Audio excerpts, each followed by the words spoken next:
Okay. So, as you need to enable me to share my screen, Anise. Give me 1 second because the microphone, my laptop is upstairs. I'll be right there. No, and I'm noticing that it looks like there's some people gathered upstairs. That's nice, although it's sparse still, right? So, hi, Flossie, and I can see 3 or 4 people upstairs. I'm not going to. Oh, and there's Anise. He made it there fast. Somebody's getting a phone call. Okay, how many is that? The Sky Room, Anise? Is that right? Now you're muted. Sorry, you're good to go. Okay, and no, that's not the Sky Room. That's the 8th floor. 8th floor. Okay, and so you've got some gatherings, some small gatherings. Hi, 8th floor. All right.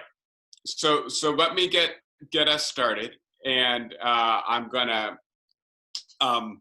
start with a little bit of contemporary news, and then try to make my way back to the main topic of this lecture series. And for the last couple weeks, we've obviously been detoured, been forced by what's happening in our country to concentrate really on racial inequality. And I think that's exactly appropriate for this lecture series. And I want to say a little bit to follow up on that. And then I will jump back into what I had been intending to lecture on a couple weeks ago. So let me get my slides open. Give me just a moment. I believe this is it. Okay. And so as I say, I will be resuming the main topic of the lecture series today. And so eventually I'm going to talk with you about how social inequality gets under our skin and in our heads. And this is obviously something that not only is relevant to what's happening in the country, but the whole theory is very much influenced by studying race relations in the United States. But before I talk with you about that, I want to start out by noting that over the last 2 weeks, right, today's the 13th of June, we're almost 2 weeks into June, we've seen a watershed moment in American history. We've seen, I believe, a deep and I believe permanent, indelible shift in American attitudes on race. And the simple way to diagram this is to look at changing attitudes on Black Lives Matter. And what you see is a kind of sea change in political opinion that you almost never see. I hearken back to John Stuart Mill in his great essay on the subjection of women, where he suggested that for attitudes about women to change in a progressive direction, it would take at least a generation, because the current generation would never surrender the advantages, particularly the current generation of men, would never surrender the advantages that sexism and patriarchy afford them. And I think Mill has generally been right, which is to say big shifts in public opinion tend to be generational shifts. They don't tend to occur within, but between generations. And what one generation considers to be normal and perfectly acceptable, another generation concludes is highly problematic. But what's peculiar, I want to say nearly unprecedented. We'd have to look at events like the fall of the Eastern Bloc in the late 1980s, early 1990s, to see a shift in public opinion occurring this quickly.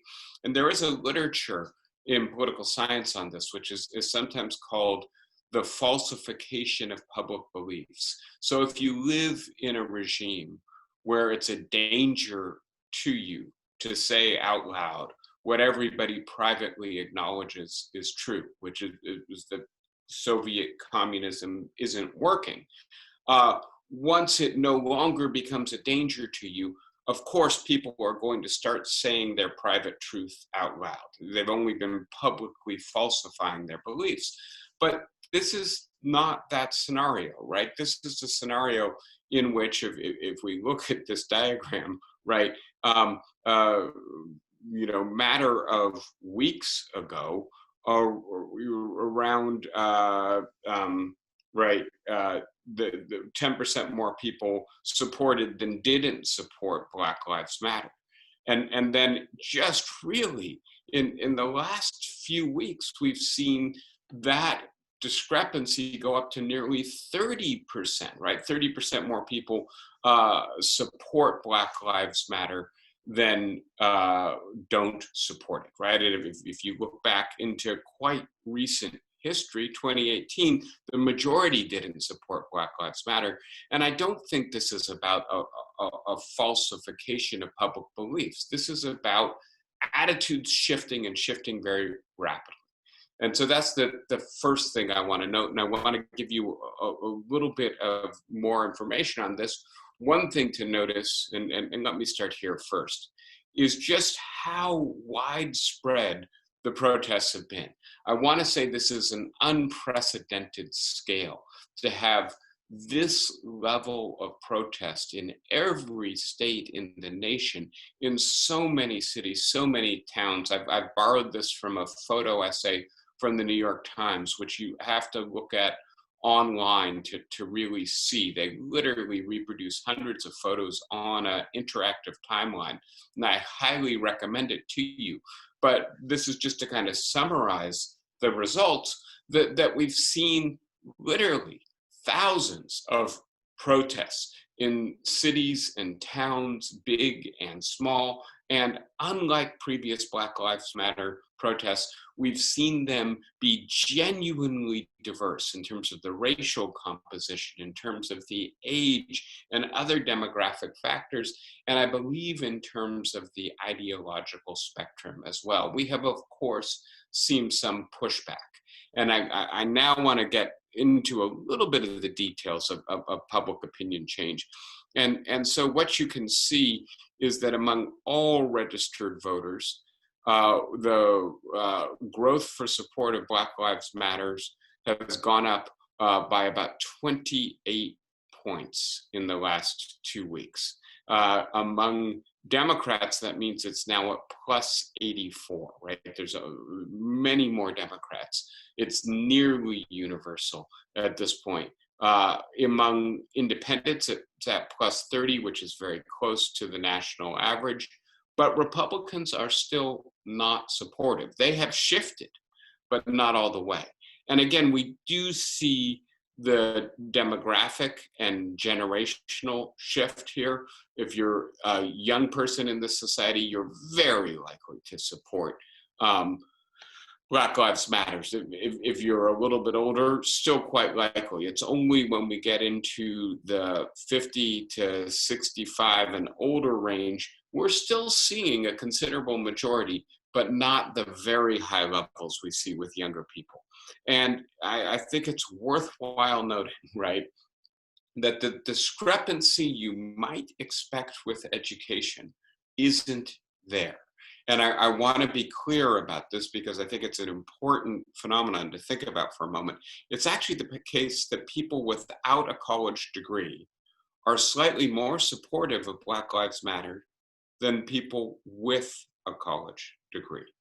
People with a postgraduate degree are even more supportive, right? Now, the people who study this, and I think I like the sociologist Eduardo Bonilla Silva, who I think does some really interesting, sophisticated, mixed method research, where he not only does big surveys of people, but also in-person sustained dialogic interviews with them. And what he finds is that in particular, when we look at attitudes on interracial dating from a decade or 2 decades ago, that white working class women were actually less opposed to interracial dating than were white working class men or even college educated men.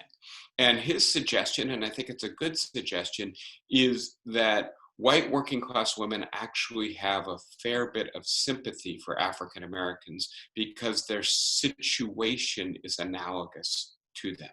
It gives them a certain capacity to empathize. And so it may be that if what we're talking about is police violence and unfair use of police force, the non-college educated have a little bit more sympathy with African Americans. They've seen that side of police behavior themselves. Then if we look at the data by race, obviously African Americans are strongly in favor of Black Lives Matter.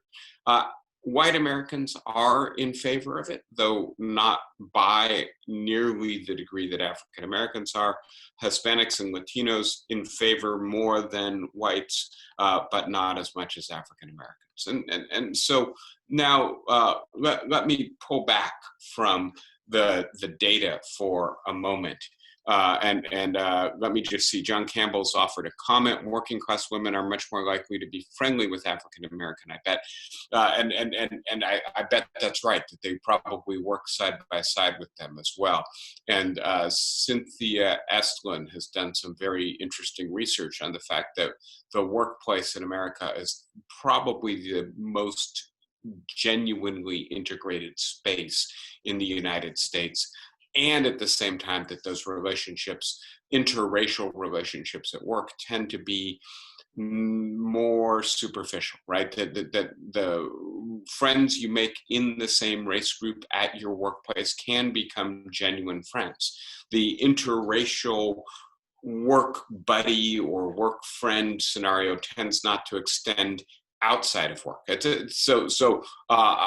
would need to know more, John, I guess, about how those friendships work. But I think it's a good point. Here's where I just want to extemporize for a minute or two. And what I want to think about is the history of moments like this in the United States. We read about the Civil War and its aftermath, the Civil War amendments to the Constitution, the Reconstruction, and then the gradual or perhaps rapid erosion of those commitments, and the way in which Jim Crow was rapidly erected in the aftermath of Reconstruction.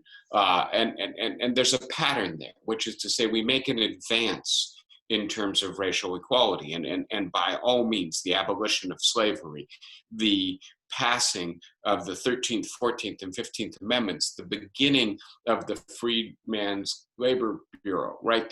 These were genuine advances, but they were ultimately pushed back on, right? And we didn't go all the way back, but there is a Pulitzer Prize winning book on the Jim Crow era entitled Slavery by Another Name, right? And of course, there is the very influential work by Michelle Alexander on our current moment, which is called The New Jim Crow. And so again, in the aftermath of the civil rights movement, the tremendous advances of Brown v. Board of Education and the civil rights and voting rights legislation of the mid-60s, we saw again a reorganization of American racial order and return to high levels of segregation, stubborn levels of income and wealth inequality in ways that I spoke with you about last week.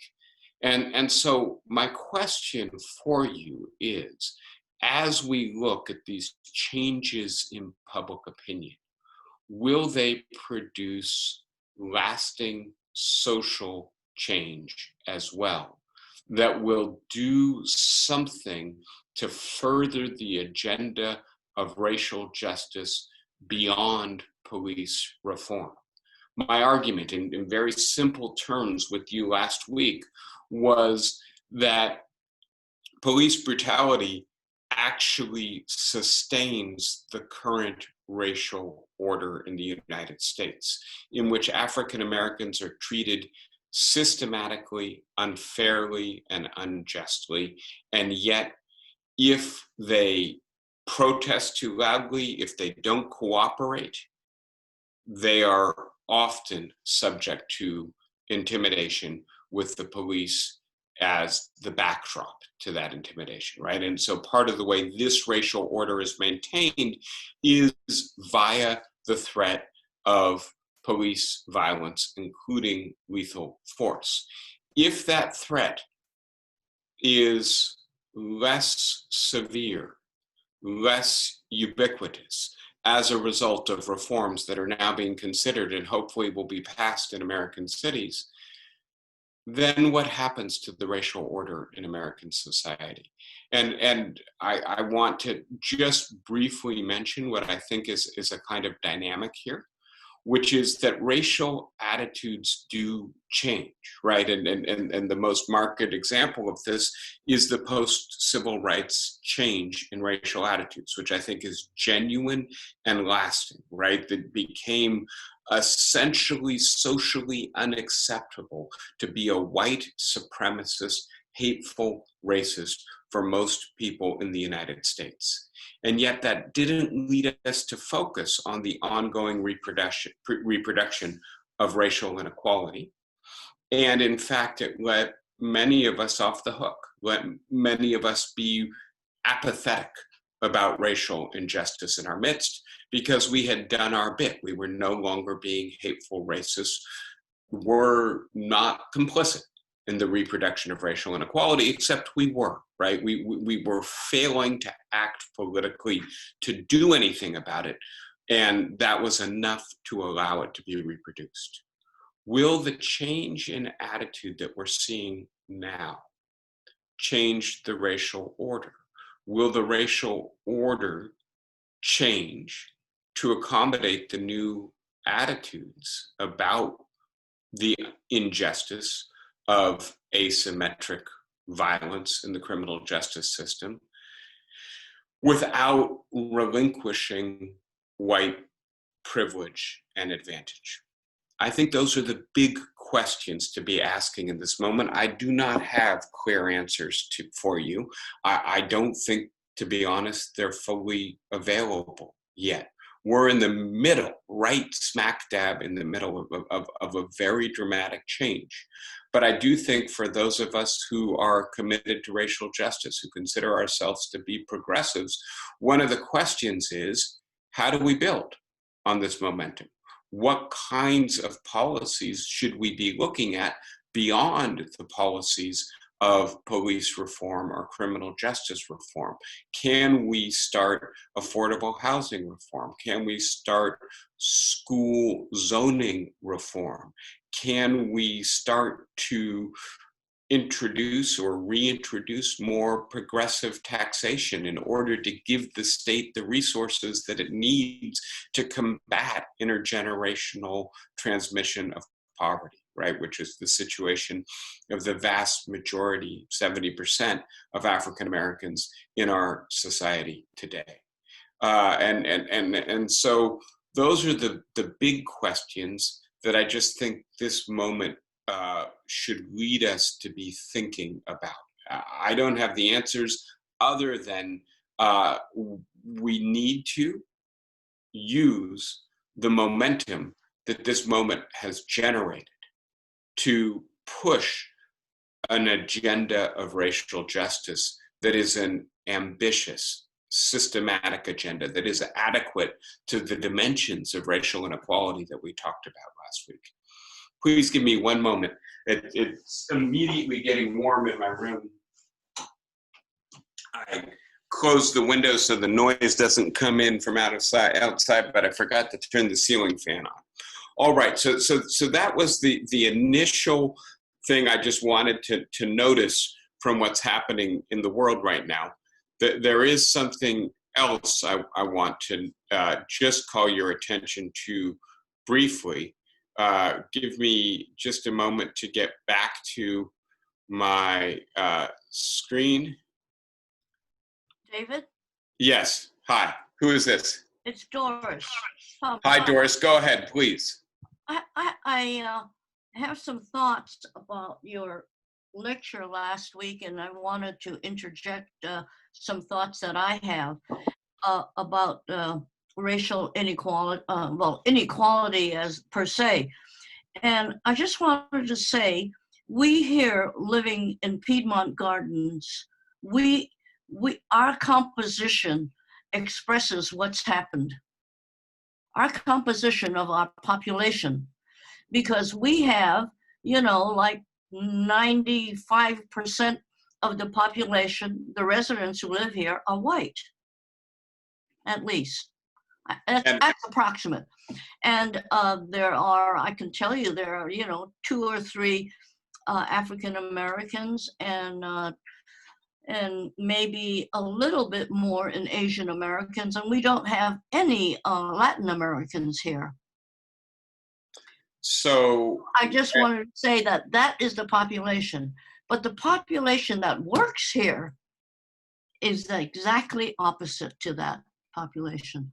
I just wanted to bring that up to say that what you've been talking about is what we're living with here. yeah.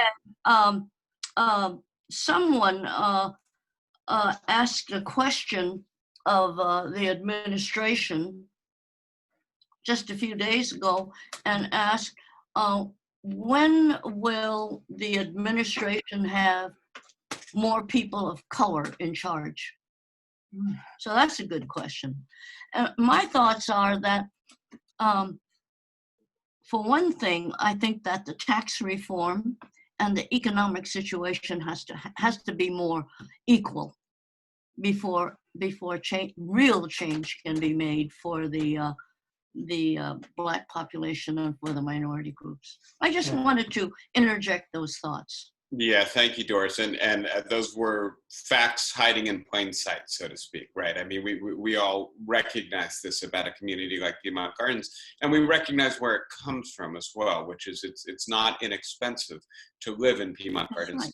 And so to the extent that the distribution of wealth mirrors the racial divide, which the data we saw is quite clear, right? African Americans in general have 1/10 the wealth that white Americans have. Then the ability to live in a community like Piedmont Gardens is simply not available, affordable for many African Americans. One of the things I tried to say in my lecture last week is to make a 3-tiered division between contexts of reform. One context would be a macro context. We've got to change our tax policy. We've got to change our policing policy. We've got to change gerrymandering. There's a bunch of stuff. We've got to change the way the school system operates to create better equality of opportunity. Those are all institutions that require state or federal policy to change them, right? And so that's the macro level. There's also the micro level, what we do in our day-to-day lives. And that's something we have much more direct agency over. But frankly, it's also something that produces systemic change much more indirectly. Everybody has to do it for it to produce systemic change. But then there's also something called the meso level, right? Which means the in-between, the middle level. And here we're talking maybe about institutions like Sarah Lawrence College. I don't want to lose my job, but institutions like Piedmont Garden as well, which is of course run by a company, the name of which is Human Good, if I've got it right. And so there may be some ways in which you can begin to think about how to change the institutions that you have most input into or influence over. And one of the things about structural racism, and Tommy Shelby's work, I think, is very good on this, that there are a whole bunch of institutions, the combined effect of which is to produce inequality along racial lines in American society, which is both staggering and stubborn, the levels of inequality, and that it's often not the fact that those institutions are intrinsically racist. The people who run them don't want there to be racist or racially unequal outcomes or effects, but they are extrinsically racist. They do things that lead to racially different outcomes. And so if you want more diverse residents at Piedmont Gardens, and remember, Piedmont Gardens, of course, is its own little community, but it sits in a broader community, and that community is Piedmont and Oakland, and that's a quite diverse community, right? And so in a sense, you can't force African Americans to join you. It may be that African Americans who have the level of wealth required to join Piedmont Gardens are, for the most part, interested in living somewhere else. And so you certainly don't want to override their preferences in order to create a more diverse community there. But I think it would be a worthwhile discussion to have, first probably among yourselves and then perhaps with the administration. What is it that you could do to make Piedmont Gardens more diverse? And it's certainly a conversation I have repeatedly at Sarah Lawrence. And I do think that, you know, it's our special responsibility to work with the institutions that we belong to make sure that we're doing everything we can to see that they don't reproduce racial inequality. Thank you for the good comment, Doris. And anyone else at this juncture, because I am going to push into other stuff. Yeah, I'd like to say something. Go ahead, Bonnie. I wonder if it's elitist or racist or what you might call it, that in fact, Piedmont Gardens is in Oakland, a very diverse city. Piedmont is not. We don't live in Piedmont, we live in Oakland.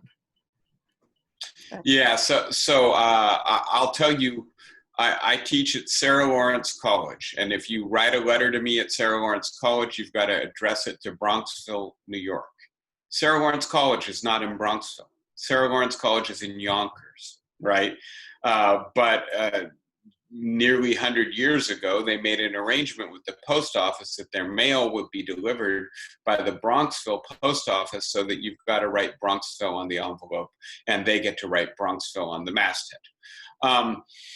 Yeah, and we'll talk a little bit more about this as we go on. I want to just share with you this book for a moment that I'll be referring more to. It's by Ryan Enos, and it's called The Space Between Us. The subtitle is Social Geography and Politics. And it's a really wonderful study of the way in which segregation works in the United States, primarily focused on the psychological effects of segregation, how we know where we belong in our cities, in our neighborhoods, in our workspaces as well, right? And so it's not innocent when we name our institutions or locate our institutions geographically. We're also locating them socially. So yeah, I think it's a good comment, Bonnie. And you know, one of the things to think about here as you think about it is, okay, so there are lines on maps, right? And in terms of municipal jurisdiction, you're in Oakland, California. In terms of the mental maps that people walking around your neighborhood use, do they think they're in Piedmont, right? And how much does that matter to them for their sense of belonging, sense of security, what they expect from that neighborhood? There are all these wonderful diagrams in this book, as well as wonderful experiments that Enos has conducted about how we construct that sense of belonging in space using racial demographic information to do it. Thank you, Bonnie. Anyone else? Yes, David, Wilma Rader. Hi, Wilma.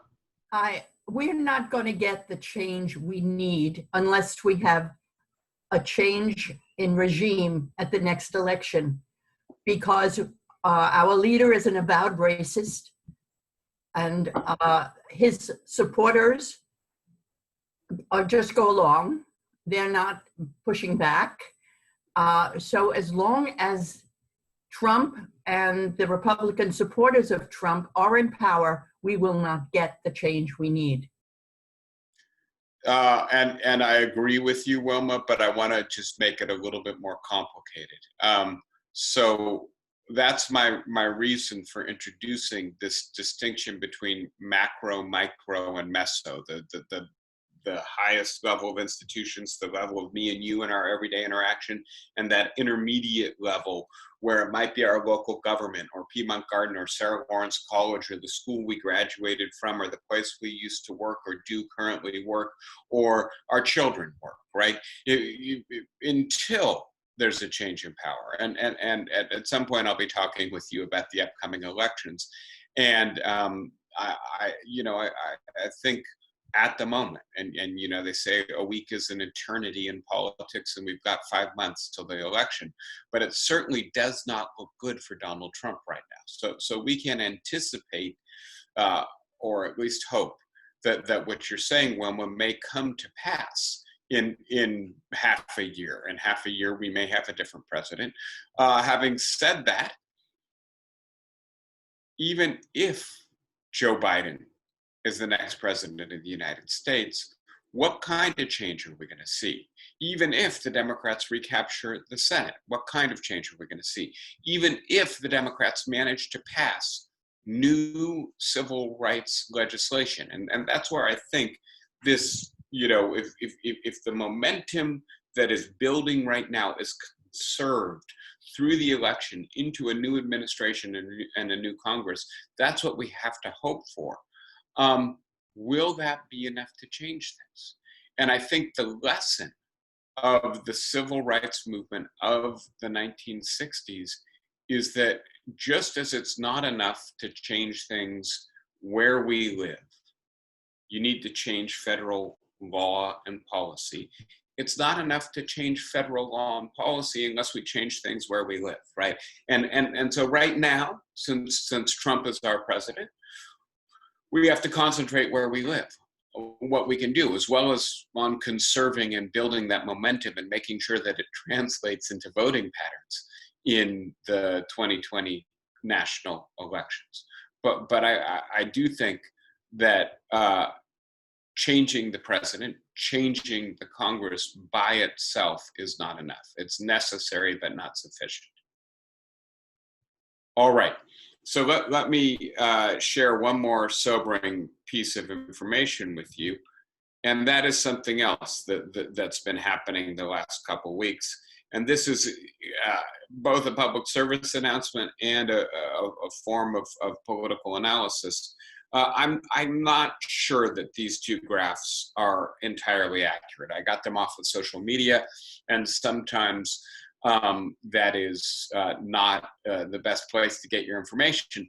But I do think that there is some insight in this graph, even if it's not exactly accurate, which is to say, at the same time that our attention has been diverted to the very important protests happening in our street and the issues that are motivating the protesters, we have perhaps taken our eyes off of the coronavirus pandemic happening in our midst. And it's worthwhile noting that the federal presidential pandemic task force has really not met for the better part of a month, right? And many states are reopening. And yet, while it may feel a bit like, well, we weathered the storm, we got through it, and now we can finally perhaps relax and be a little bit less vigilant, a little bit less distant, a little bit less isolated, it's important to see what's actually happening in our midst, which is that the pandemic is still here. The virus is still being transmitted. Texas and Florida are actually setting record highs. It's coming back in California, right? Increases. And the public health officials say that if you really want to have a sense that you've tamped down the virus, you need to see 2 weeks consecutive declines in rates of transmission, hospitalization, and fatalities. And that's not what we're seeing, right? We're actually seeing increases in the number of cases in many states, not to the point where it's as bad as it was in April in terms of the fatalities, which were in many respects concentrated in New York City. But nevertheless, the virus is continuing to spread. And so I just think we, as individuals, have to remain alert and smart in dealing with this. And as a society, we've got to demand effective policy responses to this. We talk about a vaccine. I heard an epidemiologist interviewed the other day who thinks that it's really irresponsible to be talking about getting a vaccine in a year to a year and a half. That the typical pace of development for a vaccine is 5 to 15 years, right? And it is true that we're spending an awful lot of scientific energy and an awful lot of government spending on this, and maybe we'll be able to accelerate it. But the man also pointed to HIV/AIDS and said, look, we're 50 years almost into that crisis, and yet we still don't have a vaccine. So we should be careful not to think that non-pharmacological approaches, right? A pharmacological approach is a vaccine or an effective drug regimen for dealing with the coronavirus. We don't have that. And so what we've got to do is keep our distance from each other. We've got to wear masks. We've got to wash hands, right? We've got to avoid crowded public gatherings. And that is still extremely important today, despite the fact that we may not be paying as much attention to it as we were a month or two ago. All right, so I hope there aren't, well, let me know if there are questions or comments about that very quickly. Then let me get into what I want to discuss with you today, and I want to begin resuming where we were 2 weeks ago. And so in order to do that, I want to refresh your memory a little bit that we had been talking in particular about deaths of despair, the work by Ann Case and Angus Deaton that is showing that mortality is actually going up, life expectancy going down in the United States, that it's primarily driven by increased mortality in white Americans who lack college degrees. And they, in particular, suggest that it's due to high rates of suicide, drug overdose, alcoholism, and stress-induced heart disease among that population, right?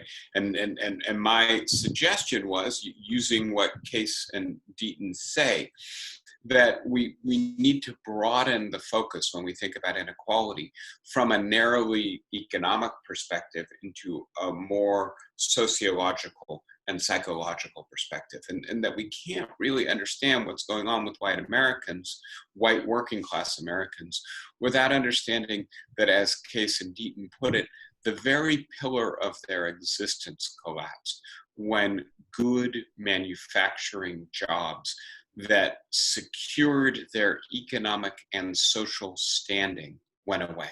And that it's really not that they are less wealthy or less, that they're earning less than African Americans. They're not, right? They're wealthier and earning more, but nevertheless, they expected to have a secure and respected place in American society. Those expectations have been dashed. And as they've been dashed, their sense of self, their sense of social belonging and fitting and respect has also evaporated. And that's what's leading to their deaths of despair. And so I'm gonna review briefly some of their central findings and the explanations we canvassed. And then I'm going to get us into talking about Richard Wilkinson and Kate Pickett's recent book, The Spirit Level. I've spoken with you in the past about their earlier work, and I'm sorry, I used the earlier work's title, which is The Spirit Level. The new book is called The Inner Level. And so I'll talk with you about their work if time permits today as well. So let's just do a quick review of the kinds of work we were talking about. Case and Deaton, Deaths of Despair, give us these distressing findings about contemporary America. This book was published just in March, so it's still very new. The data is very much up to date. And then I looked at Charles Tilley's work, Durable Inequality, from 20 odd years ago, looking at the sociology of how inequality is stabilized over time through, on the one hand, internalized identities. That's the kind of person who is going to be wealthy. That's the kind of person who's going to be working class or subordinate, right? That could be a racial stereotype, a gender stereotype, an accent stereotype, an education stereotype, but we internalize expectations about social standing as part of an effort, particularly on those who are well off, to maintain their monopoly. And at the same time, we build institutions around those monopolies that consolidate and help them to be passed along intergenerationally. I'll just cite to you for a moment, while we're thinking about meso-level, mid-level institutions and what we can do to combat racial and other forms of inequality. Many of us, I think, went to colleges and universities. Many of us went to colleges and universities that are relatively selective, and that admission to which did a lot to benefit us in terms of our economic standing and opportunities. Most of those institutions in the United States have what they call a legacy admissions policy, right? Which is to say, if your parents went to an Ivy League school, it makes it almost twice or 3 times as likely that you're going to be admitted than if you're just applying without having a parent who attended, right? And so one of the things that maybe alumni of these institutions can start demanding is that these institutions get rid of legacy admissions. But that's the kind of institution that Tilley is talking about to illustrate durable inequalities. It's not a big institution. It's not an institution that says, by law, people like you can't have this kind of job.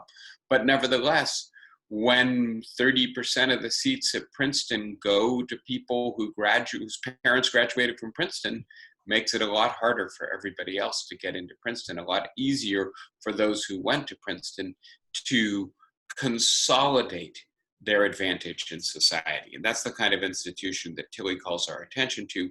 Finally, we've got Claude Steele's wonderful work, Whistling Vivaldi. And this is about how stereotypes get inside our heads. And he is particularly interested in the test score gap. And he demonstrates, I think, quite innovatively through a whole bunch of psychological laboratory experiments, that if there's a negative stereotype about your group and you're trying to do a high stakes task that matters to your future, and you're in a situation that triggers awareness of that stereotype, the mere awareness of that stereotype depresses your ability to do that task well, right? So when African Americans who are very well educated nevertheless do less well on the SATs, what's going on there? And part of it, Steele suggests, is that the negative stereotype about educational attainment with African Americans gets inside their heads and distracts them, diverts their attention away from the task at hand and into what he calls social evaluative or stereotype threat. And so this is another aspect of the psychology of inequality that we were paying attention to. All right, so very quickly, this is the information from Case and Deaton that we looked at together a few weeks ago, right? In the United States, life expectancy, well, this is actually mortality, stopped going down in parallel with comparable societies and started to really level off or plateau beginning around 2000, right? And this is the period in which there's this dramatic loss of manufacturing jobs, a shift into a post-industrial economy. And on the other hand, societies that experience similar economic shifts did not experience similar shifts in mortality rates. And so when we look at this in terms of education level, we immediately see the very strong correlation between education level and deaths of despair, right? If you have less than a BA degree, your deaths have been going up, especially if you're white. If you have a BA or more, you essentially have been staying quite stable.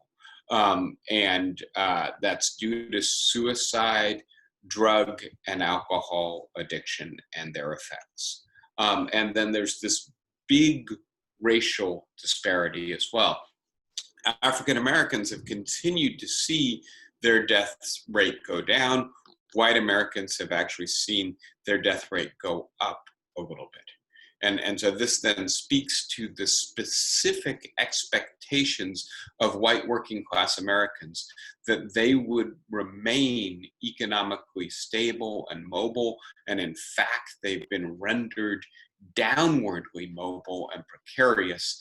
And this has interfered with their capacity to feel like they belong in and are valued by this society, right? And I don't think I shared this with you last time, but I think this is quite fascinating to view and maybe speaks to some of the stuff we were talking about in the first half of the lecture. How lasting will the change that these protests are producing be? This is a diagram from The Economist, and I think it's very clever, very interesting. They correlated an index of ill health by county in the United States with swing to Trump support in 2016. So how much did a county shift away from Obama and in the direction of Trump in that 4-year period between the 2012 elections and the 2016 elections? And what they found is that those counties with higher rates of obesity, diabetes, heavy drinking, low exercise, low longevity, right, were the counties that shifted most heavily in favor of Trump. And so perhaps some of what's driving support for Trump is exactly what is undermining the health of the white working class, is the implication of that correlation. At least it's the speculation behind it. Similarly, if we look at attitudes about deservingness, and then this is the way in which I framed this in speaking with you several weeks ago, what we see is that there's an important shift occurring in American society. We used to be a society in which most people believed you deserved what you got. If you did well, it's because you worked hard. If you didn't, it's because you're lazy. Well, this is no longer the case. 65% of Americans believe that a person is rich because they have had more advantages in their life, not because they've worked hard. It's about a third of Americans who believe that. And 70% believe that a person is poor because they've faced greater obstacles in their life, whereas only about a quarter believe it's because they are lazy or haven't worked as hard.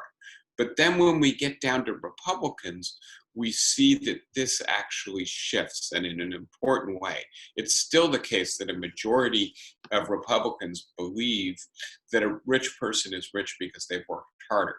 They are to the point now where a majority believe that a poor person is not poor because they're lazy, although a significant portion of Republicans still believe that. And it's especially marked when you compare it with what Democrats believe, right? And so this attitude that you yourself are to blame is, I think, still quite prevalent among white working class, especially Republican Americans, even if it's eroding in our society as a whole. And then I suggested to you some more sociological diagrams for thinking about this. And one of these is the idea of what I'm calling a Rousseauian cycle, because I think Rousseau is really the first person to have put his finger on this, which is when you have an initial inequality, like what's opened up in the last 50 years in our society, what we've talked about together over the course of many weeks, right? Which is to say, we had a great compression in the middle of the 20th century, in the post-war years, where we became a much more equal society. Over the last 40 years, we've become much more unequal, right? So we've had a growth in inequality. Those who get more when that inequality opens up try to figure out how to keep it, right? That's what's going on with this Princeton and other Ivy League legacy admissions policy. We got there, can't we keep it for the next generation and there on out, right? And so you try to hoard your opportunity or secure closure, as Max Weber put it, and you use social and psychological categories. I'm a Princeton man, you're obviously not. Where did your father go to school, right? And so those categories can often be internalized, right? And so the person who doesn't think of themselves as a Princeton person doesn't do well in the interview. The person who has been hanging out with Princeton people their whole life feels at home when they go into interview for Princeton University. And this leads to a consolidation of unequal distributions. They get reinforced and become durable. That was Rousseau's theory, and I suggested to you that when we look at it more in terms of contemporary sociology, we can just add another level of detail, which is that there are institutions that consolidate the inequality. They may be in the family. For instance, are girls and boys socialized in different ways and with different expectations?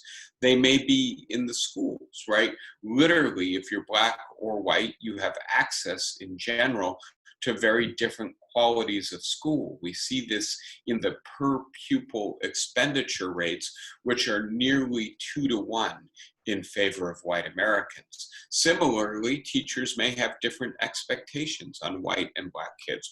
We see this in the literature on the so-called school to prison pipeline, in which teachers, by the way, about 80% of the teachers in the American public school system are white, discipline African-American students more harshly for the same behavior than they do white students. They're more likely to work with their white students and try to get them back in line, whereas the Black kids get sent to the principal's office and often out of the school.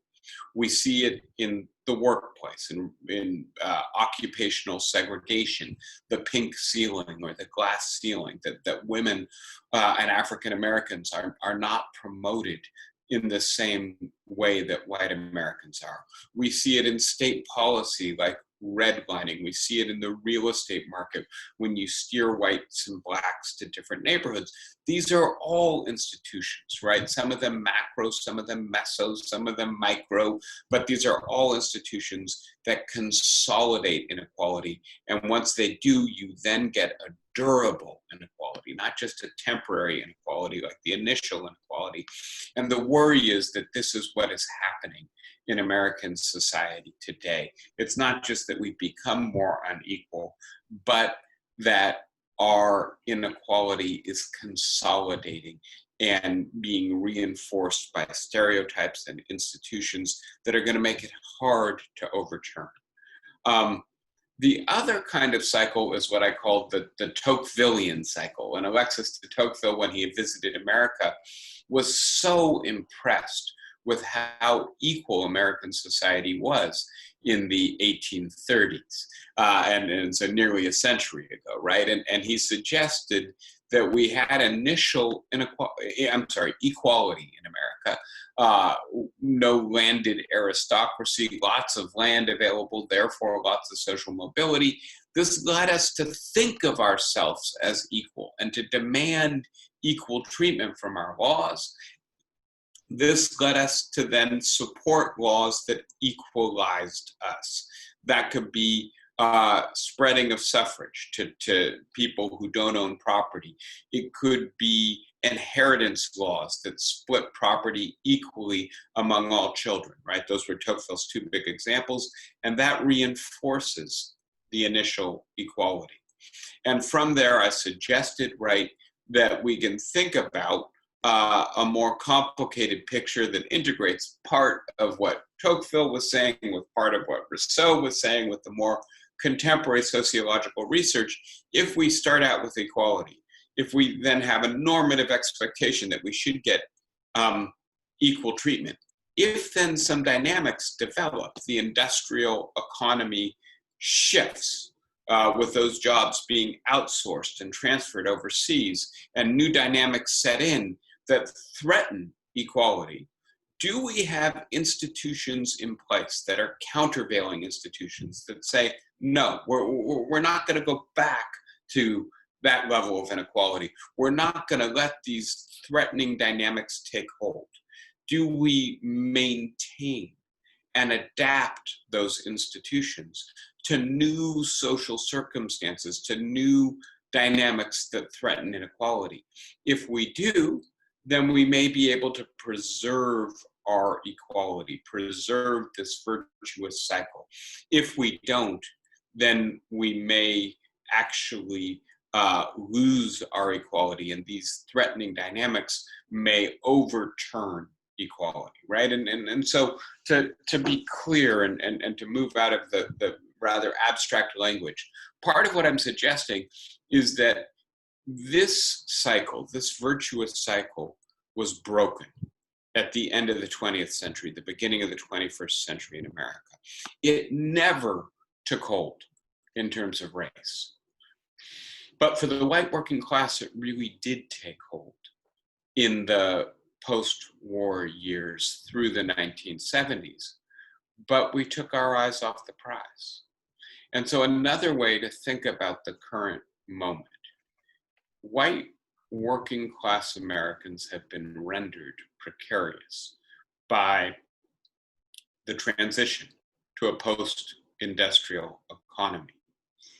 Economically speaking, African Americans have been rendered, the term that's sometimes used in the literature is disposable by the same economic changes. The economy really doesn't need their labor the way it did during an industrial economy.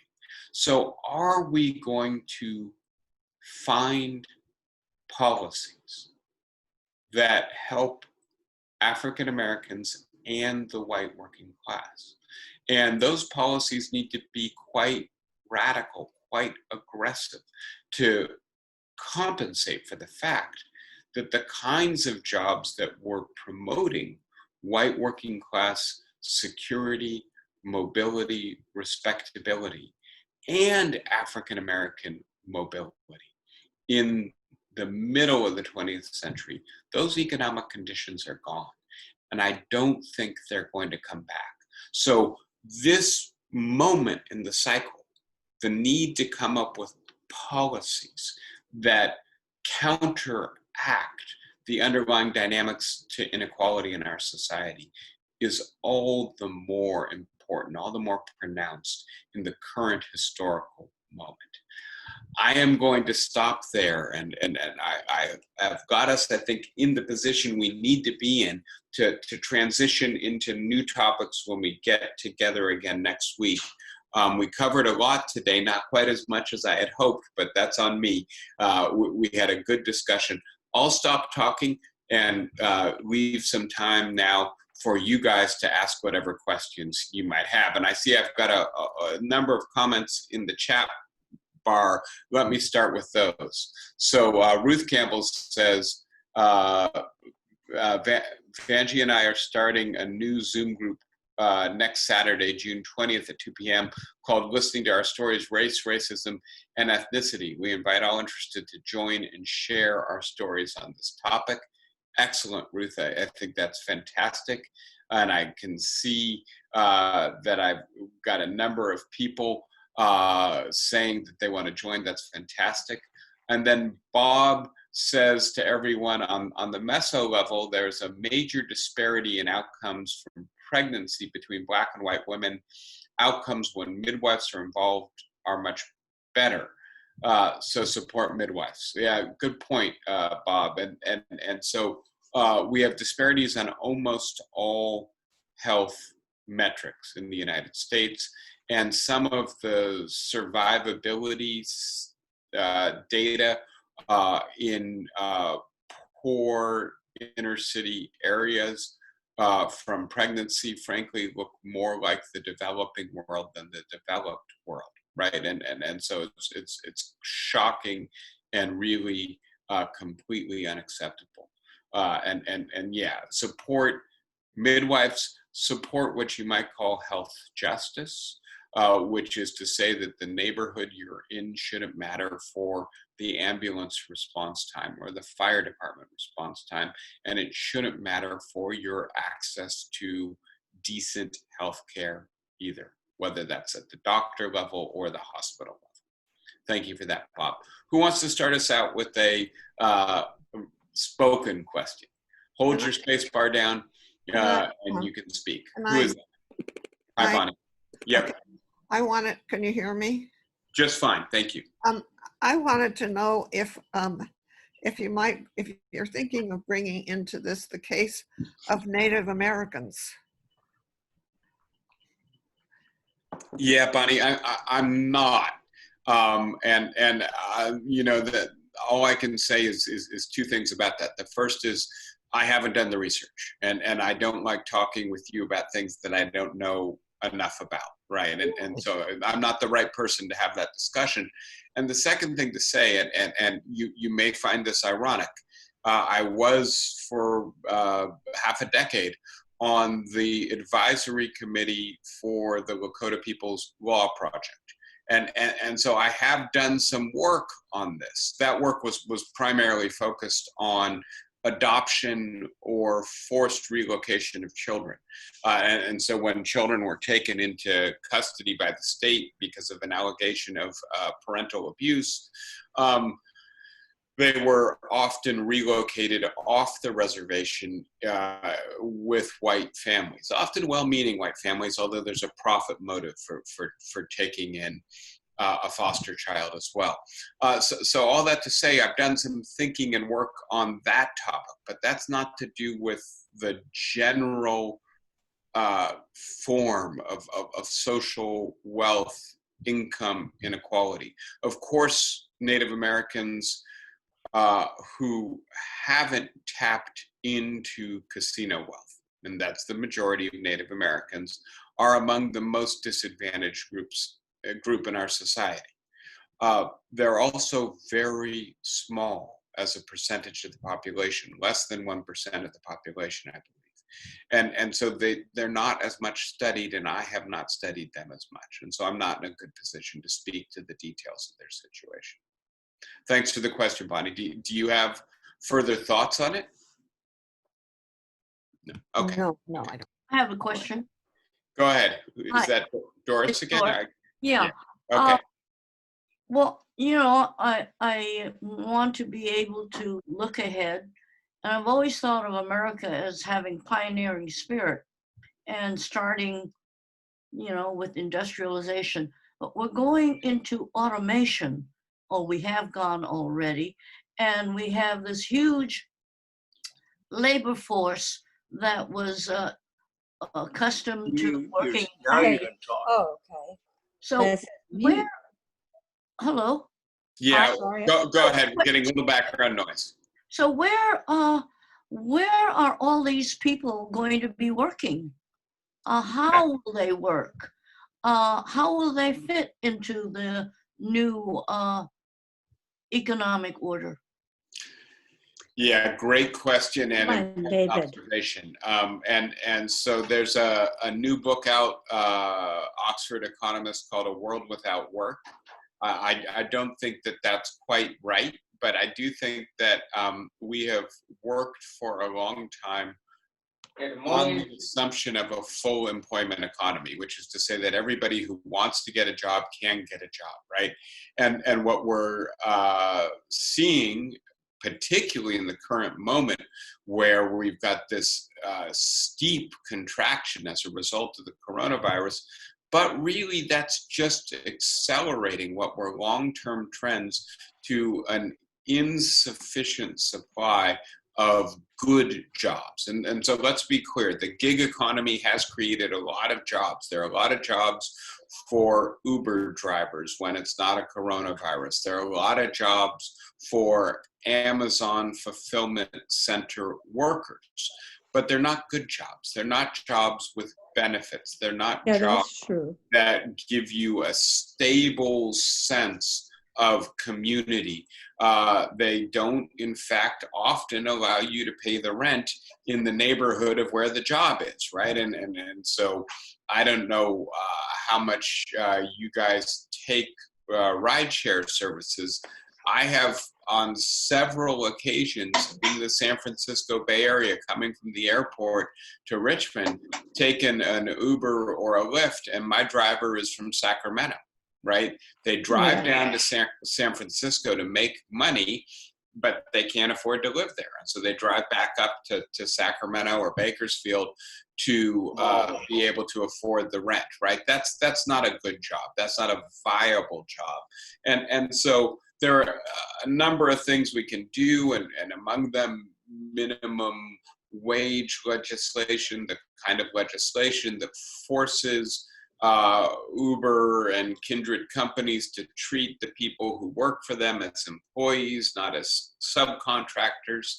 This recently happened to me at San Francisco State University, where I teach in their Osher Lifelong Learning Institute, and they were forced to recategorize me as an employee given the amount that I teach for them. And so that there are some good things we can be doing, but I think at a deeper level, and I'll talk with you at greater length about this in a future lecture, we also need to be thinking through a world in which there just aren't enough good jobs to go around.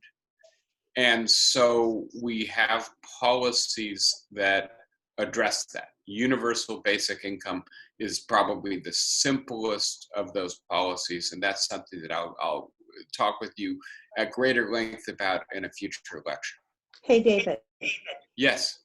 There is lots of jobs for people taking care of old people right now. And the interesting thing is I've been in all three levels of care.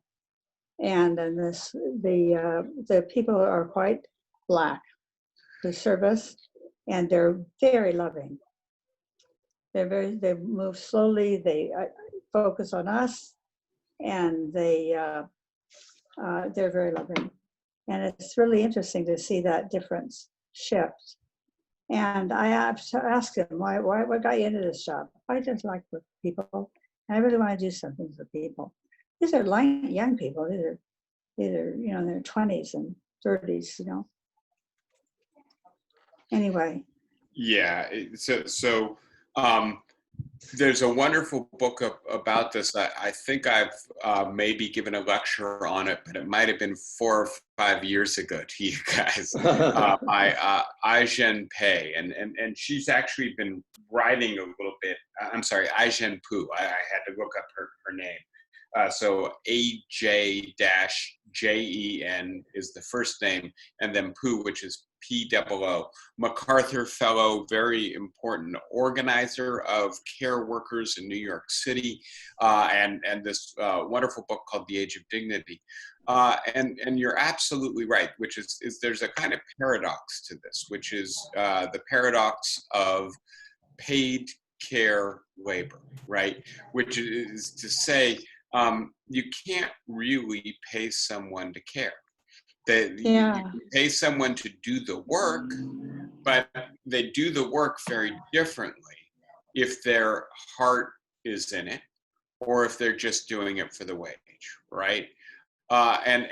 You know, it's hard to know for sure what inclines somebody to care as well as to want to do the work, right? You know, you can want to do the work just because you need the job and you need to pay the rent, but to do it with love, to do it with empathy, to do it with an attitude that tells the person that you actually do care for their well-being.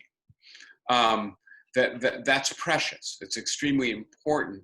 And part of what Ai-jen Poo points out is that too many of the women, it's mainly women who do this, too many of the women of color, because it's especially women of color who do this, are nevertheless exploited or insecure or precarious, despite the fact that they're doing this tremendously valuable work. If they're doing it as home care aides, often they're working 10, 12, 14, 16-hour shifts, even when they're not on the clock, they're working, right? Because they care, right? And so this is, you're absolutely right. We're an aging population, a so-called graying population, and we're going to need more and more of this work. This could be a true growth industry, and if we structure it correctly, it could actually secure dignity at both ends, dignity for the people who receive the care and dignity for the people who provide the care.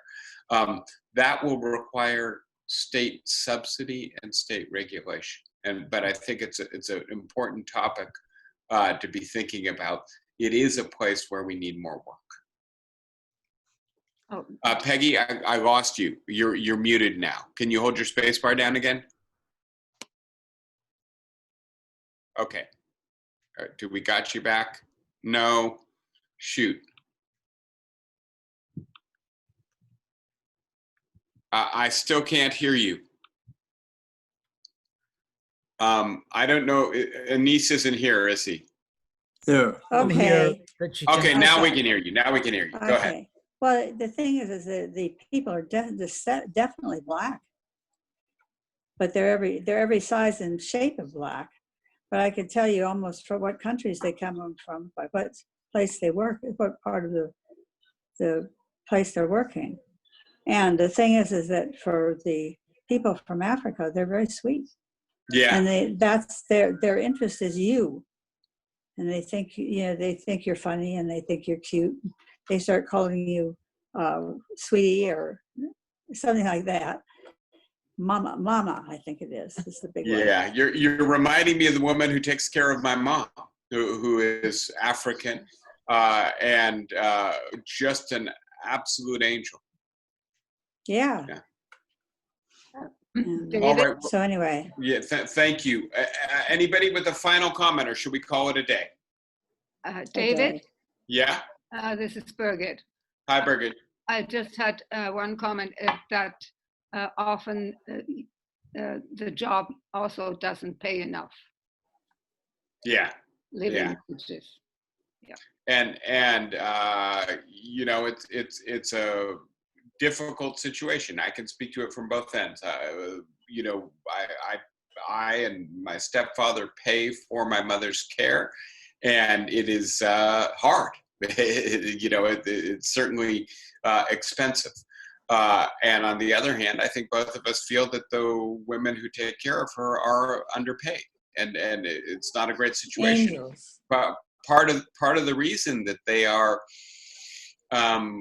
willing to do the work is because they want to be in this country, and it's their ticket to get to a better society. But that doesn't justify us in taking advantage of their desire to get here, right? By undercompensating them. Right. All right, everybody. Great discussion today. Thank you. And we will be firmly on to new material together next week. Take care. Keep being smart, safe, and strong. And I'll see you next week. Thank you. Thank you. Thank you, David. Anis. Bye-bye. Anis, you're one of those people who cares. We know that. Thank you. Take care, everybody. Bye-bye.